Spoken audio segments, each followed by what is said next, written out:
ठीक पीछे था काली पहाड़ी, यानी मौत का घर। भैरवगढ़ गांव तक पहुंचने का रास्ता बेहद दुर्गम था। लगभग 24 घंटे घने तूफान और तेज हवाओं की वजह से वहां के वीराने माहौल की कहानियां लोगों के दिलों को दहला देती थी। ऐसे बहुत कम लोग थे जो भैरवगढ़ गांव तक जाने की हिम्मत करते थे। लोगों का कहना था कि इस गांव के आसपास बुरी आत्माओं का साया मंडराता है। गांव के रहने वाले लोगों ने वैसे तो अपनी आंखों से किसी बुरी आत्मा या साये को नहीं देखा था, लेकिन गांव का बच्चा बच्चा इस बात को महसूस कर सकता था कि गांव के ऊपर कोई तो खौफनाक साया मंडरा रहा है। और उसकी वजह ये थी कि उस गांव में जैसे ही कोई लड़का 18 साल का होता, उसके 18वें जन्मदिन की रात ठीक 12 बजे अकस्मात उसकी मौत हो जाती।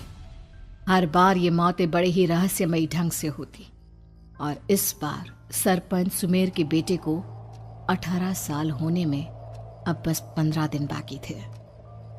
अजी सुनते हैं, हमारा बेटा भी कुछ दिन बाद 18 साल का हो जाएगा। कहीं वो डायन उसे भी खा गई तो? कैसी बातें कर रही हो? जब वो इस गांव में ही नहीं है तो कोई भी डायन या बुरा साया उसका कैसे कुछ बिगाड़ सकता है? उसे कुछ नहीं होगा। हाँ जानती हूँ, आपने उसे पढ़ाई के बहाने इस गांव से बाहर निकाल शहर भेज दिया है, लेकिन ये भी तो सच है ना कि वो बार बार यहाँ आने की जिद करता रहता है।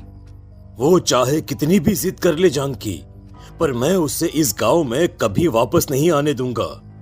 मैं नहीं चाहता कि गांव के दूसरे लड़कों की तरह मेरे बेटे की भी अजीबोगरीब ढंग से मौत हो जाए। कभी कभी तो लगता है कि हम सब गांव वालों को हिम्मत करके अपने गांव को इस बुरी आत्मा से छुड़वा लेना चाहिए। लेकिन कौन जानता है आखिर वो खतरनाक साया किसका है? वो काली आत्मा कौन है जो रातों रात हमारे गांव के लड़कों को निगल जाती है?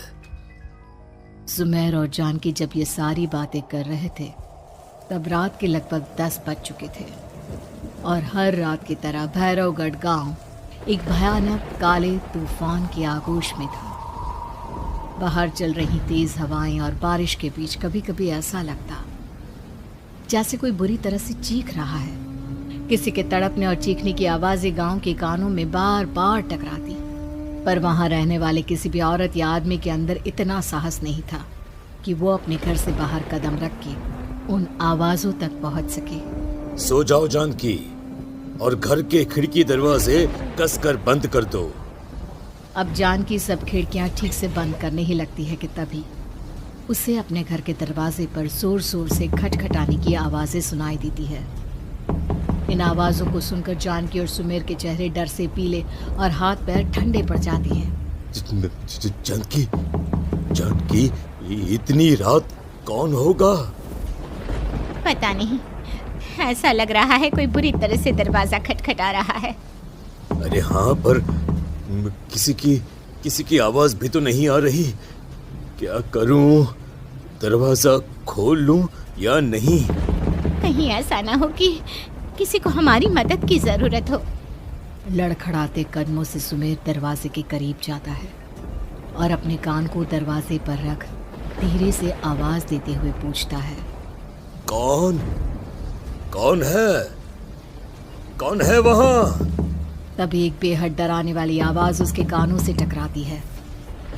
दरवाजा खोलो, दरवाजा खोलो, वरना आज की रात इस गांव में कोई जिंदा नहीं बचेगा।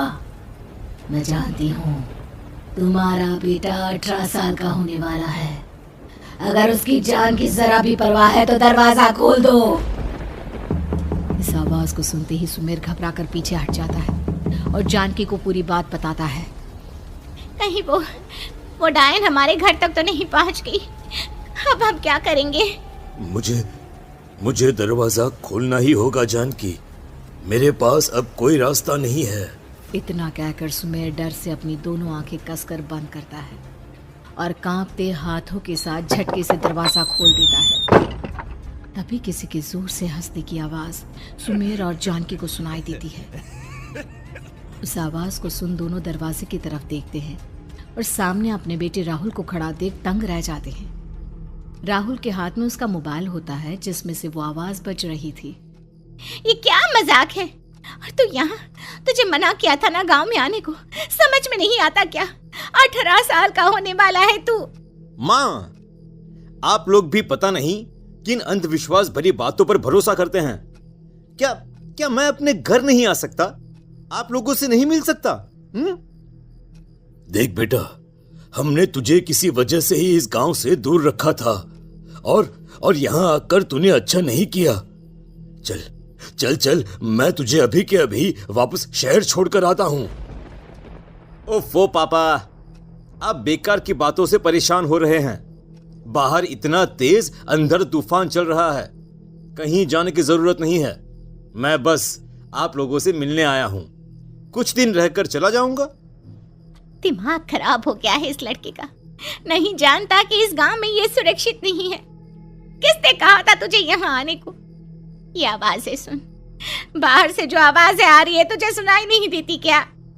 अरे माँ, जब जोर से तूफान चलता है, तेज हवाएं चलती हैं, तो इसी तरह की आवाजें आती हैं।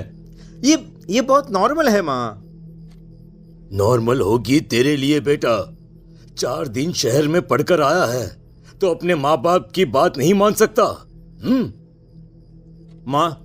माँ, मुझे अभी बहुत जोरों से भूख लगी है, पहले कुछ खिला दो, और रात भी बहुत हो गई है। हम इस बारे में कल बात करते हैं, ठीक है?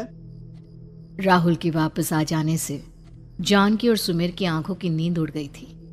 खाना खाने के बाद राहुल तो अपने बिस्तर पर जाकर सो गया, लेकिन जानकी और सुमेर पूरी रात उसके कमरे के बाहर पहरेदारी करते रहे। उन्हें पल पल इसी बात का डर था कि कहीं उनके बेटे को कुछ हो ना जाए। रात बीतती है, सुबह का सूरज निकलता है। अब जैसे ही वो राहुल को नींद से जागते देखते हैं तो उन दोनों के दिल को सुकून मिलता है। अरे माँ, पापा, आप अभी तक यहीं बैठे हैं? क्या पूरी रात सोए नहीं? जिनकी जवान बेटी की जान को खतरा हो, उन माँ बाप को नींद नहीं आती बेटा। बेटा, अब तो वापस शहर चला जा। देखो माँ, मैं किसी जरूरी काम से इस गांव में आया हूं, और वो काम पूरा होने के बाद मैं खुद यहां से चला जाऊंगा। काम? गांव में तेरा क्या काम है? पापा, मैं बचपन से ही इस गांव के बारे में बेहद डरावने किस्से सुनते आया हूं, इसीलिए अब मैं उन्हीं किस्सों के ऊपर डॉक्यूमेंट्री फिल्म बनाऊंगा। रिसर्च करना चाहता हूं कि आखिर सच्चाई है क्या। हे भगवान, लो जी, सुन लिया, और भेजो इसे पढ़ने के लिए शहर। मैंने आपसे पहले ही कहा था, मेरी बहन के पास दूसरे गांव भेज दो। ना ये शहर जाता और ना उल जुलूल की बात इसके दिमाग में आती। जानकी और सुमेर राहुल को समझाने की बहुत कोशिश करते हैं, पर वो किसी की बात नहीं सुनता और अपना कैमरा लेकर गांव की पास वाली काली पहाड़ी की तरफ निकल जाता है। अब राहुल जैसे ही काली पहाड़ी पर पहुंचता है, उसकी नजर पहाड़ी के ठीक बीचों बीच बनी एक पुरानी झोपड़ी पर पड़ती है। यहाँ भी कोई रहता है क्या? ये इंटरेस्टिंग होगा। राहुल की आवाज पहाड़ों से टकराकर उसके कानों में सुनाई दे रही थी। उसने चारों तरफ का नजारा देखकर वहां की तस्वीरें अपने कैमरे में उतारना शुरू कर दिया। तभी अचानक राहुल ने अपने कैमरे में खींची हुई तस्वीर को जूम करके देखा